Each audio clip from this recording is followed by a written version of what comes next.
சின்ன முருகைய சிங்கார முருகைய சின்ன சின்ன முருகைய சிங்கார முருகைய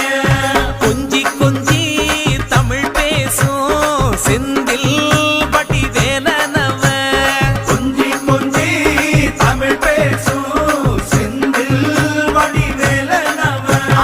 சின்ன சின்ன முருகைய சிங்கார முருகைய கொஞ்சி கொஞ்சி தமிழ் பேசும் செந்தில் வடிவேலனவ சுப்பிரமணிய சாமி என்பார், கார்த்திகேயன் என்பார், சுவாமிநாதன் என்பார், முக அமுதன் என்பார், பாலசுப்பிரமணியன் என்பார், கருணாகரன் என்பார், கதிர்காம கந்தன் என்பார்,